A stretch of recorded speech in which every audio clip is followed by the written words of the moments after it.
How many things do we do a day as teachers A lot. that if we were more intentional, we could really maximize the growth potential?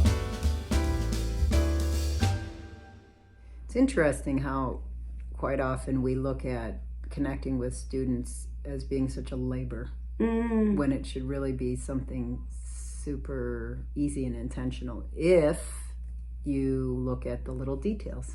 Because it is the magic of teaching is that there is no teaching without trust and relationship.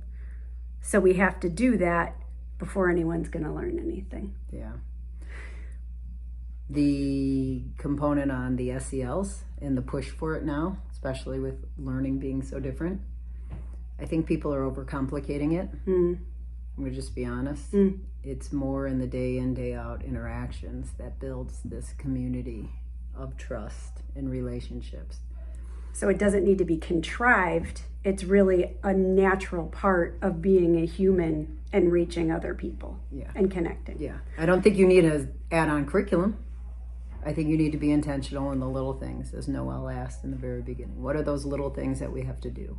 So let's talk about a thing that we do without even thinking about it and how we can maximize it. Let's go with passing back papers. Right? Aimless and mindlessly. Here's your paper. Here's your paper. Right?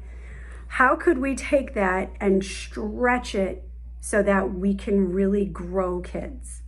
So remember, I teach math, and most of the things that I teach tend to turn back are more of the formatives, not so much and tests and whatnot, but it's more in the assessment realm as opposed to day in, day out. Like Noelle's in language and writing, and so her back and forth with papers is different. However, I would say the same type of emotion comes out of that exchange, regardless of what you're doing or how often you're doing it. So what happens with a kid is we're like, here's your paper. And then they look at it. Yeah. And so much of the judgment of themselves, they feel so judged by the grade or the 1, 2, 3, 4 or whatever, right? Because it doesn't make any difference. Because at the end of the day, the child sees a 1 as an F and a 4 as an A because they've interpreted it that way anyway. So watch for standards. Right? Standard-based grading out the window.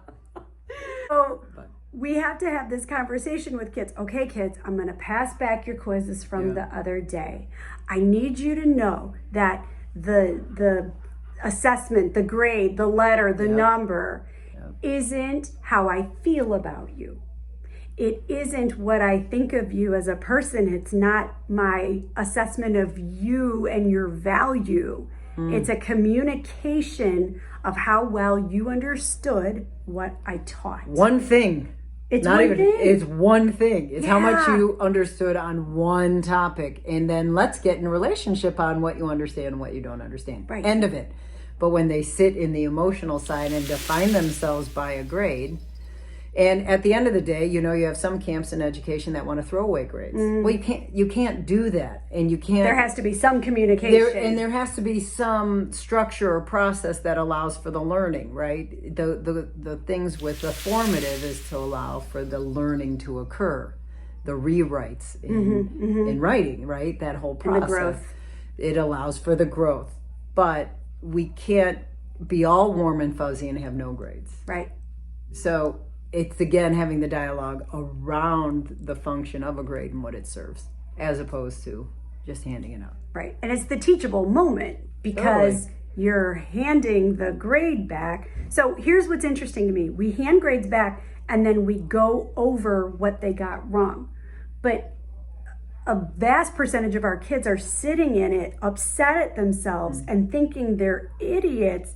And they're not hearing anything. So that whole reteaching piece, because their brain is overloaded, you just wasted 20 minutes of your time, teacher. They didn't hear anything. Right. So it's like we need to say, here's the purpose of the grade. Now, when you get your grade, I want you to be really cognizant to not let all those negative feelings start flowing through your brain and your body, because I'm going to show you some things people did wrong. And if you stay open-minded, Yeah. You could learn something, but I can't make you do it. Only you can make you do that. Which makes me want to remind you to watch Noelle's video and our video on brain. Oh, and how learning occurs. And how learning occurs. We'll put it in the comments. However you want to do it. Okay. But the reality is we have to remember that the emotions and the learning are so entangled that if you don't address it, and it's not every time you hand back a paper, here we go, kids. It's about creating this climate and culture in your classroom. Right.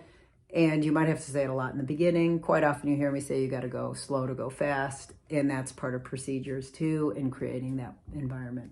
And eventually the kids start to hear you in their heads. Yeah. So they'll be like, I'm getting a paper. Oh, I know what that means. This doesn't define me. Right. It doesn't define because me. you said it so many times. Yeah. So that was a great reminder. It's the little things that we create an environment that allows for the learning to naturally occur. Thanks for thinking with us today as we thought about the little things and how we can maximize that for better community and better learning.